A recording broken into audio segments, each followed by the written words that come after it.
Indo British advanced pain clinic, నొప్పి మాయం, surgery దూరం. For appointments 9155556563.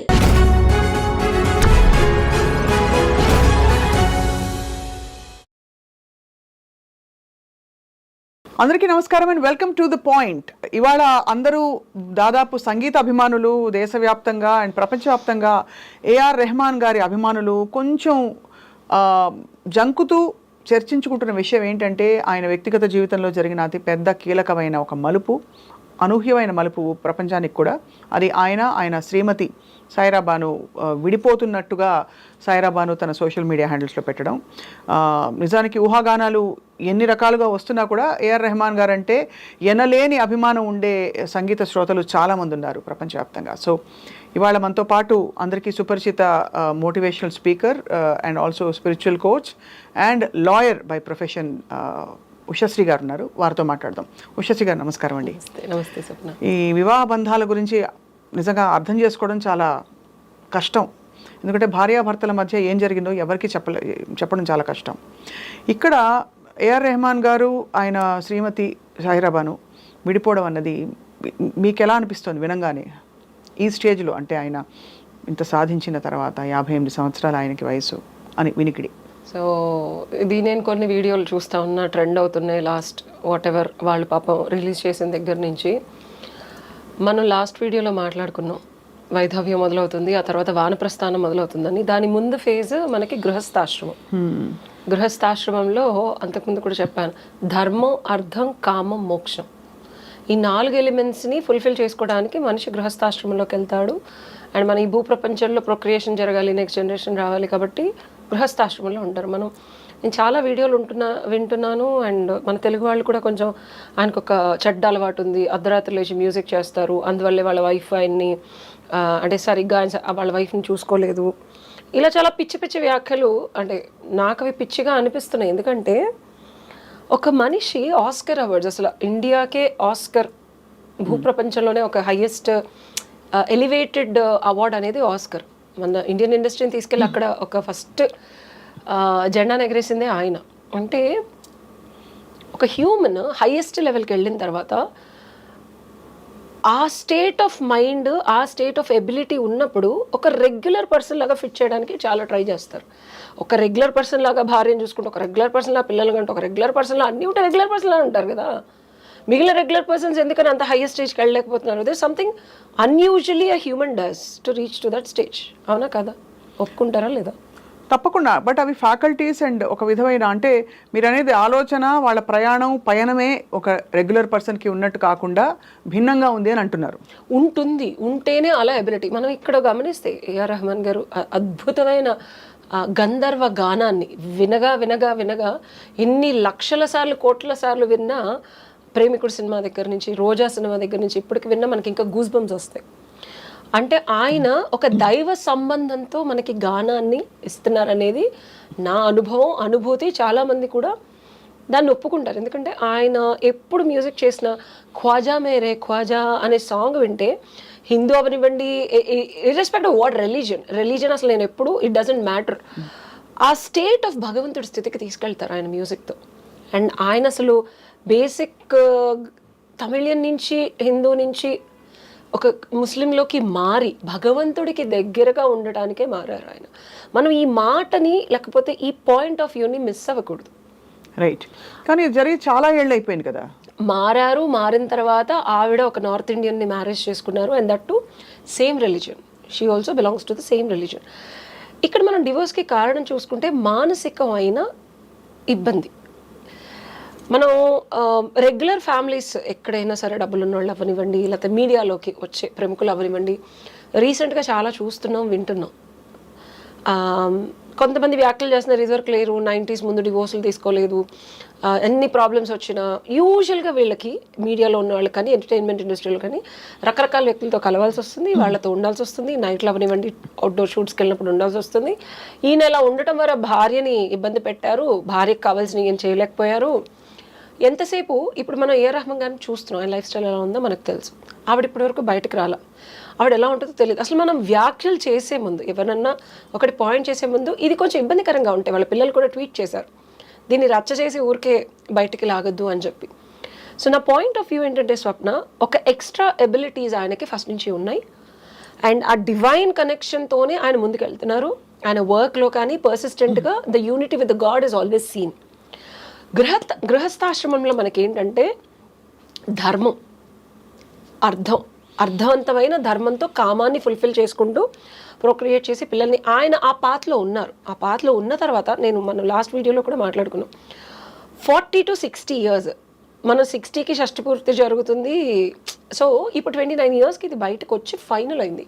అంటే దీని బీజాలు ఎప్పుడు పడ్డాయి, మనస్పర్ధలు రావడం ఎప్పుడు మొదలైనాయి, అంత పెద్ద స్టేజ్లో ఉన్న ఆయన బయటకు తీసుకురాకూడదని చెప్పి ఎంత స్ట్రగుల్ అయ్యి ఎన్ని సంవత్సరాలు దీన్ని గోప్యంగా గుప్తంగా ఉంచుంటారు. ఉంచిన తర్వాత కూడా ఎమోషనల్గా ఒక మనిషికి, మనం అంతకుముందు వీడియోలో కూడా ఒక అమ్మాయి 29 years తర్వాత డివోర్స్, 30 years తర్వాత 2 పిల్లలు ఉన్నారని చెప్పాను నేను లాస్ట్ టైం గుర్తు. ఒక సామాన్య వ్యక్తులు కూడా డబ్బు కాదు, డబ్బులు ఉన్నాయా లేదా కాదు, లేకపోతే పరపతి ఉందా, లేకపోతే కీర్తి ప్రతిష్టలు ఉన్నాయా, ఇవన్నీ కాదు. ఫిజికల్ రియాలిటీలోకి సంబంధించిన ఇవే మాట్లాడుతున్నాం వెల్త్ గురించి, కానీ మనిషికి emotional state is very important. So ఇక్కడెక్కడో ఎమోషనల్ స్టేట్లో ఇద్దరికి కుదురుకోకపోవడం అనేది ఒక పరిణామం అంటారు అయితే మీరు? దీన్ని మనం ఇంత క్లుప్తంగా డిఫైన్ చేయలేం. ఎమోషనల్ స్టేట్ అనేది ఒకసారి అడ్జస్ట్ అవుతాం, 2 సార్లు అడ్జస్ట్ అవుతాం, 3 సార్లు అడ్జస్ట్ అవుతాం, 1,00,000 సార్లు అడ్జస్ట్ అవుతాం. ఇది మనకి గృహస్థాశ్రమంలో చాలా క్లియర్గా చెప్పారు. ధర్మం, లా అనేది మారుతూ ఉంటుంది, ల్యాండ్ ఆఫ్ లా. మొన్న ఉన్న ఐపీసీ 1860s ఉన్న ఐపీసీ మార్చేసి బిఎన్ఎస్ వచ్చింది, భారతీయ న్యాయ సంహిత వచ్చింది. అంటే అప్పుడున్న బ్రిటిష్ కాలంలో బట్టి ఇప్పుడు కాలమాన పరిస్థితులు మనకి సెట్ అవ్వట్లేదు కాబట్టి అప్డేట్ చేసుకున్నాం మనం, ఇన్నేళ్ళు అయిపోయింది కాబట్టి. సో ధర్మం అనేది మారుతుంది. గృహస్థాశ్రమంలో మనిషి నేర్చుకునేది ఏంటంటే తల్లితో ఒక విధంగా ఉంటాడు, భార్యతో ఒక విధంగా, బిడ్డతో ఒక విధంగా, అలా రకరకాల ధర్మాల్ని, నియమాల్ని మనం పాటించాలి. అతిథి ధర్మం అంటారు, అతిథులు వచ్చినప్పుడు ఇట్లా ఉండాలి. ఈ ధర్మాన్ని, మనసు అనేది చంచలమైంది, సెక్షువల్ నీడ్స్ ఉంటాయి, ఎమోషనల్ నీడ్స్ ఉంటాయి, అండ్ సొసైటీ పరంగా నన్ను అందరూ గుర్తించాలి, ఇలా నీడ్స్ ఉంటాయి. సో మనసు రకరకాలుగా చంచలంగా ఉండే నీడ్స్ అన్నిటిని కోరుకుంటుంది, ఐహికాలను కోరుకుంటుంది, అన్నీ ఫుల్ఫిల్ చేసుకుంటాడు గృహస్థాశ్రమంలో. అంటే ధార్మికంగా ఒక భార్యను పెళ్లి చేసుకొని ఒక క్షేత్రాన్ని ఎంచుకొని అక్కడి నుంచే ధార్మికమైన పిల్లలు పుట్టారు. ఏఆర్ రెహమాన్ గారు ఇవన్నీ చేశారు. అసలు ఇందులో మనకి ఢోకా లేదు, ఎప్పుడు మనకి బయటకు రాలేదు. వాళ్ళ పాపకు కూడా పెళ్లి చేసి, అసలు వాళ్ళ పాపకు పెళ్ళిందని కూడా ఇప్పుడు దీనివల్ల నాకు తెలిసింది. అదే, కుమార్తెకి పెళ్లి చేశారు, చాలా వైభవంగా చేశారు, పద్ధతిగా చేశారు. ఆ అమ్మాయి కూడా చాలా సంప్రదాయంగా, అంటే ఇస్లాం మత ఆచారాల ప్రకారం ఉన్నట్టే ఉంటుంది. అంటే ఎక్కడ మత మార్పిడి జరిగింది కాబట్టి ఎక్కడ అంటే దీనికి తక్కువ చేయకుండా ఆయన సంప్రదాయంగా ఉన్నారు. కొంతమంది ఏమంటారంటే ఆయన అంత సంప్రదాయంగా ఉండలేక ఇప్పుడు కట్టలు తెంచుకుని బయటకు వస్తున్నారని, అదొక ఊహాగానం. మరొక ఊహాగానం ఏంటంటే భార్యతో సరిపడక ఆవిడ కూడా అనేక సందర్భాల్లో తన ఉనికిని కొంచెం డామినేట్ చేసే పరిస్థితులు చాలా ఉన్నాయని. మూడోది, ఆయన ప్రొడ్యూసర్గా ఉన్న ఒక సినిమాలో హీరోయిన్తో ఆయనకి మరొక బంధం ఏర్పడిందని. ఇలా రకరకాల ఊహాగానాలు వస్తున్నాయి. Biggest thing which I want to talk. So మనం ఎందుకంటే ఈ మధ్య అభిషేక్, ఐశ్వర్యాల గురించి కూడా ఇటువంటి టాపిక్స్ చాలా చలామణి అవుతున్నాయి. అందులో మధ్యలో నిమ్రత్ కౌర్తో అభిషేక్కి బంధం ఉందా అని. సో ఏం జరుగుతోంది అని అందరూ డిస్టర్బ్ అవుతున్నారు, వాళ్ళ జీవితాలకు సంబంధించింది కాకపోయినా కూడా. చాలా ఫీల్ అయిపోతూ ఉంటాం మనం, ఎందుకంటే మనకి నచ్చిన మనుషులు వాళ్ళు బాగుండాలని కోరుకునే జనాలు మనం. సో కాబట్టి అవును. సో ఎక్స్ట్రా మ్యారిటల్ అఫైర్స్ అనేది 40 తర్వాత కామన్. అండ్ దట్ టు ఇదివరకు అమ్మాయిల్ని, అంటే నేను చుప్పనాతిలా మాట్లాడలేదు, రూట్ కాజ్ చెప్తున్నాను. ఒక అమ్మాయిని ఇదివరకు బయటకు పంపించకుండా ఎక్కడికైనా పంపించిన అన్నతో, తమ్ముడితో, నాన్నతో మాత్రమే పంపించి 4 గోడల మధ్యలో బంధించారు. ఆ సొసైటీ నుంచి మనం ఒక 50 to 80 years, 100 years British advent అయిపోయిన తర్వాత మనం బయటికి రావడం మొదలుపెట్టాం. ఇండియన్ సిస్టమ్ గురించి మాట్లాడుతున్నాను నేను. ఎందుకు అలా పెట్టారు అంటే అమ్మాయికి చంచలమైన మనసు, బయటికి వెళ్ళినప్పుడు వద్దన్నా కాదన్నా అట్రాక్షన్, నా భర్త కన్నా బెటర్గా ఉన్నాడనో, లేకపోతే ఇంకేదన్నా మగతనం ఉందనో, రకరకాలుగా ధైర్యం, వీర్యం, విజయం అలాంటివి చాలా ఉంటాయి. ఉన్న భర్త అందరిలోనూ అన్నీ ఉండవు. వెళ్ళినప్పుడు అమ్మాయి మనసు చంచలమై ఇష్టం పెరుగుతుంది. అలాగే అబ్బాయి ఒక అందగత్తెని, ఇంట్లో భార్య ఉన్నా ఎవరున్నా సరే వీళ్ళ మనసు, వీళ్ళిద్దరూ కలిస్తే వీళ్ళకి పెట్టే బిడ్డలు, అదొక సొసైటీ అంత కల్ప్రిట్ అవుతుంది. కాబట్టి మనకి కట్టుబాట్లు పెట్టారు. మనం ఇప్పుడు అది తెంచుకొని బయటకు వచ్చిన తర్వాత మీడియాలో ఎస్పెషల్లీ మనం రీసెంట్ కేసులు కూడా చూస్తున్నాం. వాళ్ళ బెనిఫిట్స్ కోసం అబ్బాయిలు వాళ్ళని ప్రేరేపించవచ్చు, వీళ్ళు ప్రలోభ పెట్టచ్చు అబ్బాయిలు ఏదో రకంగా. ఇది open fact. Irrespective of what, ఒక పత్ని ముఖంగానే భర్త ఉంటాడు. ప్రతిరోజు సాయంత్రం టైం అవగానే ఇంటికి వచ్చేసి భార్యను చూసుకుంటాడు. ఏఆర్ రెహమాన్ లాంటి వాళ్ళని కూడా ఇలాంటి ఒక బాక్స్లో పెట్టడం అనేది చాలా దౌర్బల్యం అంటున్నాను నేను. ఒక అద్భుతమైన టాలెంట్ ఉన్న మనిషికి, అద్భుతాలు చేసే ఒక ఎబిలిటీ ఉన్న మనిషి నార్మల్ హ్యూమన్ లాగా బతకడు. ఆయన్ని ఆపాదించకండి, రుద్దకండి, ఇబ్బంది పెట్టకండి. And on the top try చేశాడు, ఆయన చేయకుండా లేదు. నా వాదన ఏంటంటే ఎక్స్ట్రా ట్రై చేశారు దాన్ని సరిదిద్దడానికి. 100% ఒక కమిటెడ్ హస్బెండ్ లాగా, నాన్నగారు లాగా ఉండడానికి నీళ్ళు ట్రై చేశారు ఆయన. ఎలాంటి పొక్కడం కానీ ఆయన ఒక బ్యూటిఫుల్ మ్యూజిక్ చేయాలంటే క్రియేటివిటీ, మనం శ్రీరామ్ శాస్త్రి గారు కూడా ఒక్క క్రియేటివిటీ అనేది భగవంతుడి ధ్యాన స్థితిలో వాళ్ళకే తెలియని, అది ఉన్మాద స్థితి అంటారు, నేను భక్తి అంటాను. ఆ యూనివర్స్తో కనెక్ట్ అయినప్పుడు అక్కడి నుంచి వచ్చే ఫ్రీక్వెన్సీలోనే అద్భుతాలు జరుగుతాయి. సో దాన్ని అది ఒక రోగం అని ఒక ఆయన అంటే నాకు చాలా మనసు నొచ్చుకుంది. ఆయనకు అది ఒక రోగం, మానసిక దౌర్బల్యం అంటే మీరు ఎవరితో కంపేర్ చేస్తున్నారు ఆయన్ని? ఆయన లాంటి అద్భుతాలు చేసిన వాళ్ళతో కంపేర్ చేయండి. రెగ్యులర్ లైఫ్ స్టైల్లో ఉన్న వాళ్ళతో నువ్వు కంపేర్ చేసేసి ఆయన మీద ఆపాదిస్తే ఎట్లా? ఎక్స్ట్రా మ్యారిటల్ అఫైర్స్, ప్రలోభాలు, మన క్రియేటివిటీ చేసేటప్పుడు ఒక్క పర్సన్ అట్ దట్ మూమెంట్లో ఆ వచ్చిన దాన్ని ఫుల్ఫిల్ చేసుకోవడము, భార్య దగ్గరికి రిటర్న్ వచ్చి జీవితాంతం భార్యతోనే ఉన్నవి మన హిస్టరీలో ఎన్ని ఉన్నాయి. రియాలిటీ చెక్ చేసుకోవాలి మనం. అసలు ఎప్పుడు మనం ఇండియన్ హిస్టరీ చూసుకుంటే, పురాణాలు చూసుకుంటే ఒక పత్నితోనే ఉండి, ఒక పత్నితో కమిటెడ్గా చిన్నప్పటి నుంచి, పుట్టిన దగ్గర నుంచి పెళ్లి మనకు 13 ఏళ్ళకు 14 ఏళ్ళకు చేసేవాళ్ళు. అప్పటి నుంచి చనిపోయే వరకు ఏకపత్ని వ్రతం. రాముడే లేడండి. ఎగ్జాంపుల్ చెప్తున్నాను, నేను అంటున్నానని కాదు. రాముడు లేడండి అంటే ఆవిడ ఎవరో అన్నారని చెప్పి సీతను వదిలేశాడు కదా. నేను ఆయన ఇంకొకరితో ఉన్నారని చెప్పట్లే. లివింగ్ టు కలిసి జీవితాంతం ఉన్నారా ఇస్ మై క్వశ్చన్. కలిసి జీవితాంతం భార్య అక్షరాల ఏకపత్ని వ్రతుడే కదా. 100%, 1000% ఇంకొక అమ్మాయిని చూడలేదు, మనసులో కూడా ఆయనకి ఆ ఆలోచన రాలేదు. నేను అనేది ఏంటంటే I'm giving a different context. కలిసి ఉన్నారా, భార్యతోనే ఉన్నారా, ఇంకొకరితో ఉన్నారా, ఇవన్నీ మాట్లాడలా. సో ఇక్కడ వీళ్ళు వెళ్ళిపోతున్నారు, లీగల్గా విడిపోతున్నారు. సో అప్పట్లో ఆయన ఎవరో ఏదో అన్నారని చెప్పి డివోర్స్ అన్న పేరు లేదు, కానీ సెపరేట్ అయ్యారు వాళ్ళు. నేను లీగల్ లాంగ్వేజ్లో మాట్లాడితే she's being a single mom. తన ఎబిలిటీతో ఒక ముని ఆశ్రమంలో ఉండి 2 పిల్లల్ని ఆవిడ పెంచారు. So in my context she's being a very strong. ఇంకొక అబ్బాయితో వెళ్ళి ఇలా పిచ్చిగా చేయకుండా షీఈస్ బీయింగ్ హర్ స్ట్రెంగ్త్. ఉన్న ఆశ్రమంలో చక్కగా 2 పిల్లల్ని పెంచి ప్రయోజకుల్ని చేసి ఆవిడ కూడా చాలా ఆధ్యాత్మిక ధోరణిలోనే వెళ్ళారు. So they were never a conflict. So ఇక్కడ నేను చెప్పేది కలిసి ఉన్నారా. 2 వ్యక్తులకి మనస్పర్ధలు వచ్చి వాళ్ళెవరో అన్నారని చెప్పి ఈయన ఫీల్ అయిపోయి ఆవిడకి చెప్పకుండా వదిలేశారు. సో మానసికమైన ఇక్కడ కూడా మనకి అక్కడ అక్కడ ధర్మం, ఆయన ధర్మం, రాజ్యధర్మం గొప్పది. ధర్మంలో కూడా చెప్పబడింది 100% కంటే రాజ్యధర్మం గొప్పది. ఆయన చేయాల్సి వచ్చింది. ఆయనే మనకి దిక్సూచి. ఇప్పటికీ తన ధర్మం కన్నా తను చేసే ధర్మం, తనకి ఏదైతే వృత్తిపరంగా ఇన్ని వేల లక్షల మందికి రాజు ధర్మం ఆయన నిర్వర్తించారు.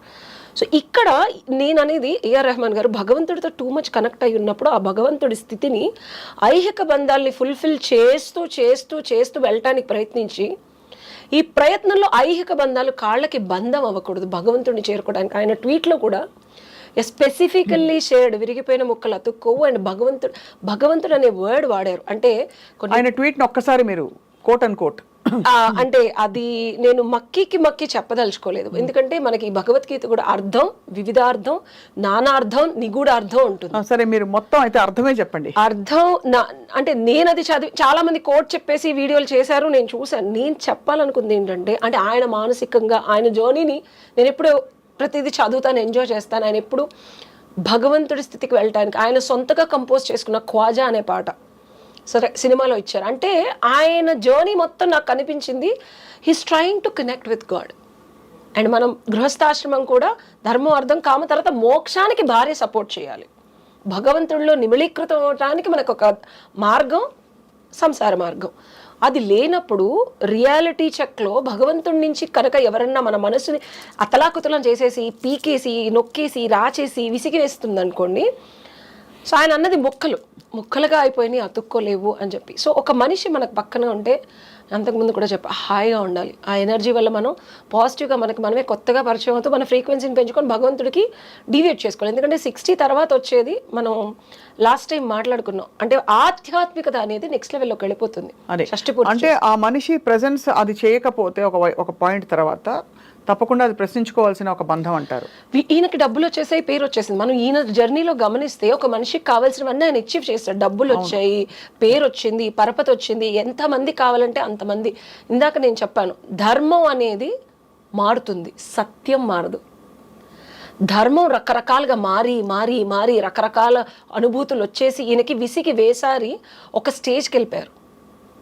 ఎలా అయితే బుద్ధుడు అన్నీ కావాల్సినవన్నీ ఎక్స్పీరియన్స్ అయిపోయి ఇవన్నీ నాకు వద్దురా, ఐహికాలు ఇంకా నాకొద్దు అని ఒక నైట్ లేచి భార్య పిల్లలను వదిలేసి ఎలా అయితే అంటే భగవంతుడితో ఉండే కనెక్షన్ ఎప్పుడైతే స్ట్రెంగ్త్ అవుతూ ఉంటుందో స్వప్న గారు, సో మనకి ఈ ధర్మం అప్ డౌన్ అంటే మనకి మనసు అట్లా చంచల స్థితి మాని సత్యం వైపుకి వెళుతుంది. The moment Satyam is always నిత్యం, సత్యం కెన్ నెవర్ బి చేంజ్డ్. మనం ఉన్నా లేకపోయినా మన మనసు ఎలా మారినా, ధర్మం ఎలా మారినా, ల్యాండ్లో ఎలా మారినా, 1,00,000 కోట్ల మంది ఇంటర్నేషనల్ రేంజ్లో కూడా దీని గురించి ప్రశ్నార్థకంగా డిబేట్లు పెడతారని తెలిసి కూడా ఆయన ఈ స్టెప్ తీసుకోగలిగారు. తీసుకొని రియాలిటీలోకి అందరికీ చెప్పగలిగారు. అంటే సత్యాన్వేషణలో, భగవంతుణ్ణి చేరుకునే మార్గంలో దిక్సూచి ఏదైతే ఆయనకు కనిపించిందో దాన్ని ఫుల్ఫిల్ చేద్దాం అనుకుంటున్నారని నా విశ్లేషణ. ఆ పాయింట్ ఆఫ్ వ్యూ నుంచే వారి ఇప్పుడు కొత్త ప్రయాణాల్ని ఎవరు అంటే దాని కారణాలు ఊహించుకోకుండా అర్థం చేసుకుని ఒక నిజంగానే అభిమానం అని చాటుకుంటాం కదా, ఆ అభిమానాన్ని ఇలా చాటుకోవాలని చెప్తున్నారు మీరు. భగవంతుడి సాధనలో, భగవంతుడిలో ఐక్యం అవ్వటానికి ఒక మనిషి ప్రయత్నాన్ని కొన్ని లక్షల మంది ధిక్కారం ఉంటుంది. జీసస్ క్రైస్ట్ని కూడా వాళ్ళు అప్పట్లో వేసేశారు.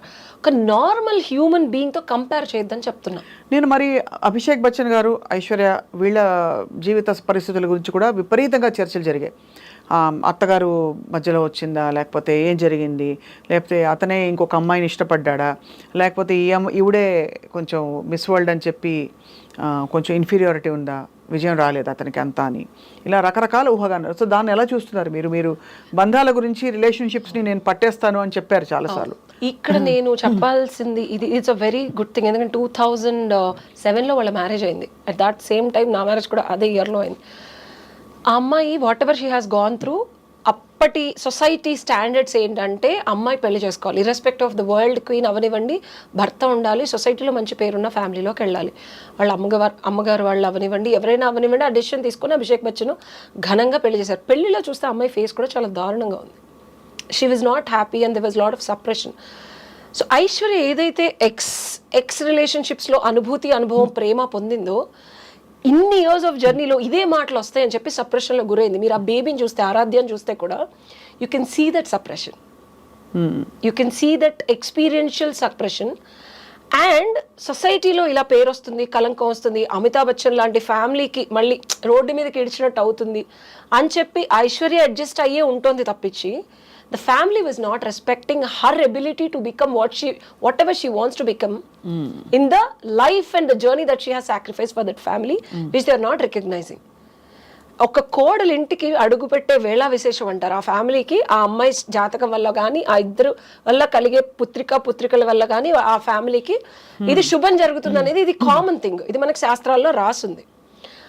ఐశ్వర్య అడుగు పెట్టడం అవనివ్వండి, ఆరాధ్య పుట్టడం అవనివ్వండి, ఆ ఫ్యామిలీ చాలా వాట్ ఎవర్ రీజన్స్ కష్టాల్లోంచి అప్పటికే కొంత కొలిక్కొచ్చారు. అండ్ ఆ తర్వాత ఆవిడకి కూడా పొలిటికల్గా పవర్ వచ్చింది. మీరు అది నేనంటాం కాదు, రియాలిటీలో చూస్తే వచ్చిన దగ్గర నుంచి ఒక మనిషి ఎవరి వల్ల వచ్చింది అనేది ఆలోచించాడు. దాని కర్త కర్మ క్రియ వెనకాల ఏంటి, లాజిక్ ఏం వర్క్ అయింది కదా, నాకు వచ్చింది కదా.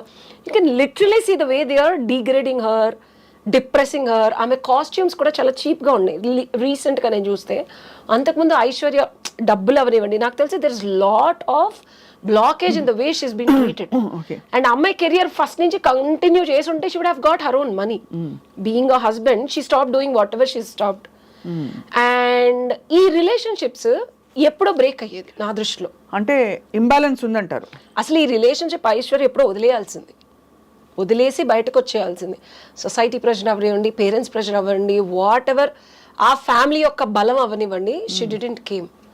అండ్ ఈ అమ్మాయి బయటకు రాపోయినా వాళ్ళిద్దరి మధ్యలో భార్యాభర్తల సంబంధం కానీ, లేకపోతే వాళ్ళిద్దరి మధ్యలో ఒక సఖ్యత కానీ, ఇర్రెస్పెక్టివ్ ఆఫ్ వాట్ అమ్మాయికి ఫస్ట్ నుంచి లేదు. అంటే ఇదంతా ఆఫ్ కోర్స్ వీళ్ళు కన్ఫర్మ్ చేయలేదు ఇంత జరుగుతున్నట్టు, కానీ ఖండించలేదు కూడా. నేను అదే చెప్తున్నా, వాళ్ళు కలిసిన భార్యాభర్తలుగా నేను ఇప్పుడు చెప్పట్లా, పాప పుట్టక ముందు నుంచే చెప్తున్నా. అంటే ఒక విధమైన రిప్రెషన్ ఉంది, 100% ఉంది. దాన్ని విరక్కొట్టుకోకుండా ఆ అమ్మాయి అలా జస్ట్ సొసైటీలో చూపించుకోవడానికి ఆ రిలేషన్షిప్లో ఉంటుంది. It doesn't mean that they are living happily married. ఇక్కడ అయితే ఆఫ్ కోర్స్ రెండు డైనమిక్స్ వేరు అండ్ ఇక్కడ ఎవరి వ్యక్తిగత జీవితాల గురించి తెలిసి తెలియకుండా చర్చించుకోవడం మన అభిమతం కాదు. కానీ వాళ్ళు కలిసి ఉన్నారు, మనం దాని డివోర్స్కి వెళ్తుందా దీని గురించి మాట్లాడాలి. నేను చెప్పేది ఇద్దరు వ్యక్తులు ఒక రిలేషన్షిప్ లో ఉన్నప్పుడు ఆ భార్య భర్త అనే బంధం ఉంది చూసారా, అది ఎనర్జెటిక్ బాండ్, అది లేదు అసలు. ఎనర్జెటిక్ బాండ్ జనాల కోసం జస్ట్ కలిసి ఉంటున్నారు అంతే. సో అయితే మరి all I would like to say is మీరు అన్నట్టు ఏఆర్ రెహమాన్ గారి ఆయన ఎంత బాధతో ఆయన భగవంతుడికి కనెక్ట్ అయ్యే జర్నీకి ఇంత ఐహిక బంధాలు, పిల్లలు, భార్య, చాలా మంది ఆయన అంటే ఒక ఆరోగ్య పరిస్థితుల వల్ల ఈ మత మార్పిడి చేసుకోవడం కూడా దాన్ని కూడా ఇప్పుడు ఈ కాంటెక్స్ లో తప్పు పడుతున్నారు. మతం ఆయన ఫస్ట్ ఇప్పుడు కాదు ఎప్పుడో తీసుకున్నారు. ఎప్పుడు అదే బట్ ఈ కాంటెక్స్ లో అంటే ఇప్పుడు సందర్భం వచ్చింది కదా అని, లేకపోతే దాదాపు ఆయన వ్యక్తిగత జీవితం గురించి కానీ ఆయన గురించి కానీ మాట్లాడడానికి ఒక్క మచ్చ కానీ ఏమీ లేదు. ఆయన అన్ని సాధించినవన్నీ ఘనతలే, ఆయన ఇచ్చినవన్నీ గొప్ప గొప్ప పాటలే, ప్రపంచానికి గోల్డ్ అని గిఫ్ట్స్ ఇచ్చారు. క్లాసిక్స్ బర్క్లీ యూనివర్సిటీలో కూడా ఇంకా ప్లే చేస్తున్నారు. అవును, అది కాబట్టి ఇప్పుడు దిస్ సందర్భం వచ్చింది కాబట్టి లైక్ ఐ సెడ్ అంటే చాలా ఊహాగానాలు నడుస్తున్నాయి మీడియాలో.